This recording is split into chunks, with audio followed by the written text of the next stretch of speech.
What's going on, guys? Welcome back to the channel. For today's video, we're going to be checking out the Transformers Legacy United G1 Universe Deluxe Class Quake, which is surprisingly a very clever retool of the G1 Pretender Skullgrin, and at least as far as the robot mode goes, he appears to be a pretty decent looking update. Now as we check out the details, as always, the head sculpt is spot on and looks to be painted front side to back. The rest of the robot mode is also pretty immaculate, with surprisingly very little shared between himself and Skullgrin. I do think it would have been cool though had they maybe been able to darken the colour of the arms, again just to better match what we did see from that original G1 toy. But as far as the back goes, this guy's looking clean with surprisingly little to no kibble. Even the backpack is a separate component that if you really wanted to, you could completely detach. The only thing which I think maybe they could have improved upon would have been the design of the back of the legs. In comparison to Skullgrin, unfortunately these do come across as looking a little messy, but with the exception of those, this is for the most part a very solid robot mode. And when it comes down to accessories, we do see the return of both Tip Top and Heater, which appear to be incredibly faithful remakes in comparison to the original G1 toy.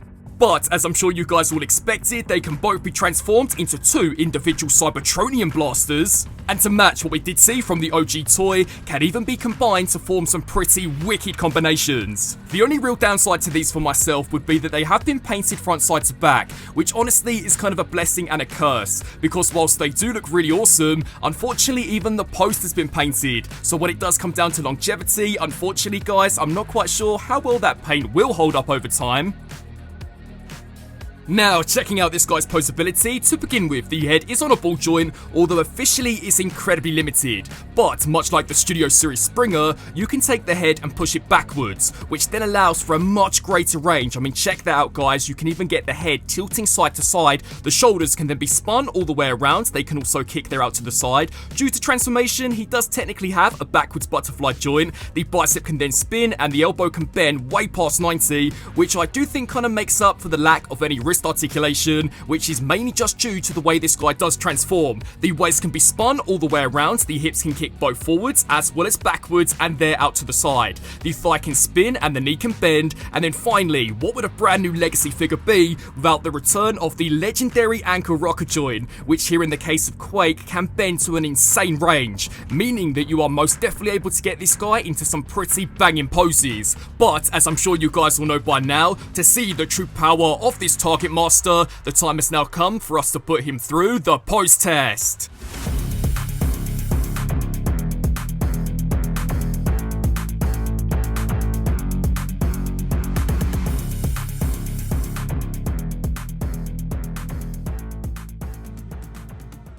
Now, flying through some robot mode size comparisons, firstly we are bringing out the Transformers Legacy Skullgrin, who this guy was originally a retool of, but to call him that I really do think is a disservice to Takara Tomy, at least when it comes down to his robot mode, because with the exception of the biceps, the forearms, the hands and the feet, visually from the front this guy appears to be an entirely brand new sculpt. Here is how he stacks up alongside yet another Decepticon target master. We have the Legacy Needle Nose, and to truly complete the trio, the Transformers Siege Spinister, who out of the three I still think is by far the best out of the bunch. It is just a shame that he is the only one not to include some proper target masters, because then the trio would have been souped up to the max. Next up, here is the myth, the legend, that is the Earthrise Optimus Prime, and then finally the Studio Series 86 Bumblebee. And to kind of go back to a point that I believe I mentioned in the Doom and Destruction 2-pack, I think it is crazy that in 2024 a deluxe class can either be this big or this small.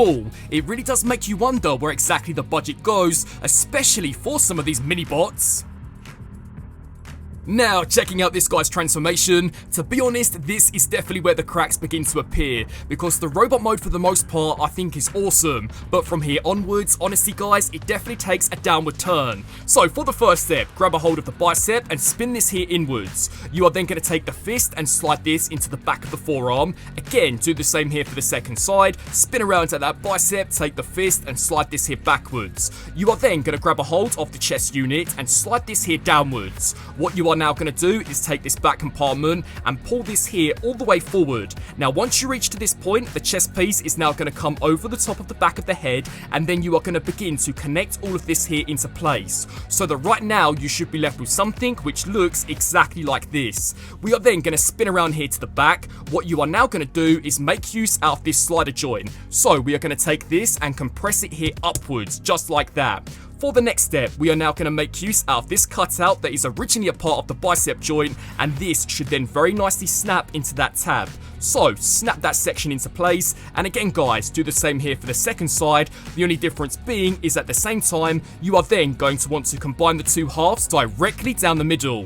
Now we're going to turn to the transformation of the legs, which are by far the most frustrating part about the entire process. So for the first step, take the hip joint and angle this here outwards. You are then going to bend downwards here at the knee joint. Now the aim of the game first of all is to detach the heel spur away from the tank tread. Hopefully that should then allow for enough clearance for us to take the entire tank tread and slide this over the top of the thigh joint. Now once that's all said and done, you then must make sure to fully compress this back, which will then allow for enough clearance for us to then bring this here backwards. Now what you're going to do is take a hold of the foot joint and slide this here back, just like that. Now here comes the challenging part, because we are going to make use out of this hinge joint. So you are going to pull this here down exactly like that and snap that there into place. Right now, this is exactly how this joint must end up in order for you to transform this guy into the tank mode. For the next step, we are then going to fully straighten out this hinge joint and begin also straightening out the heel spur, until eventually this can then form the entire back part of the tread. So before you begin work on the second leg, this is how the first side should exactly look.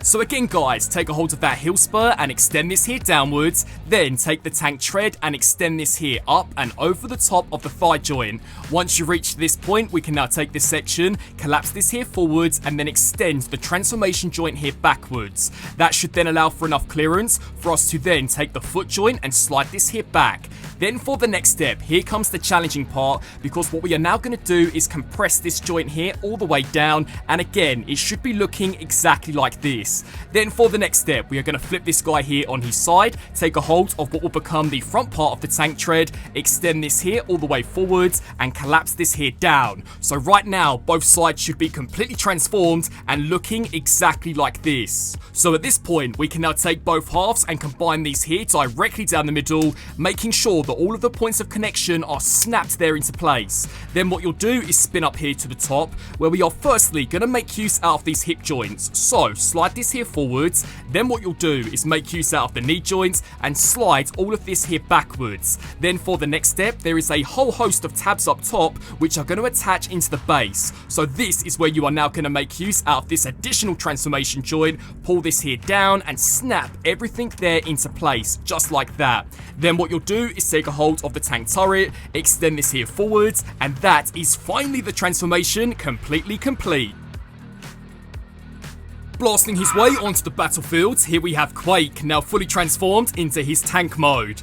And to be honest, being compared alongside the original G1 toy, this is looking rough, which is surprising to say considering there is roughly 40 years between the two releases. So firstly, let's flip this guy here upside down. There are no proper rolling wheels. Now I know for some this may not be the biggest deal in the world, but that has been such a basic feature of any Transformer pretty much from the dawn of time. So to see Hasbro more recently missing this out when it comes down to specifically tank formers, I think is incredibly cheap. And don't even get me started on the sides and the top of the main tank turret. With the exception of this back compartment, this doesn't look anything like a tank. And it's a shame because with the exception of the tank mode, the robot mode is very well done. I also think the entire tank turret sits way too far to the front, and had they maybe instead positioned it to be more central, then perhaps that would have looked slightly better. But even then, would have that been enough to save this absolute train wreck? To be honest, I don't even think so.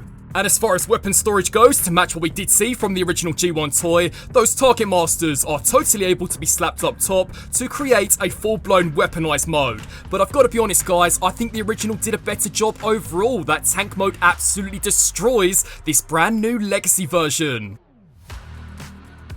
Now, flying through some comparisons, we are firstly bringing out the Transformers Legacy Skullgrin, who I also remember not being too fond of when he was first released. Now, I do apologise in advance for the rant, but these deluxe class figures are not cheap anymore. These guys now retail for roughly $25, which only a few years back used to get you a full-blown Voyager. And in comparison to the original G1 toy, it's crazy that I can even say this, but this really does pale in comparison. Surely you would think engineering would get better and not worse, but that most definitely is not the case when it does come down to this Legacy Quake.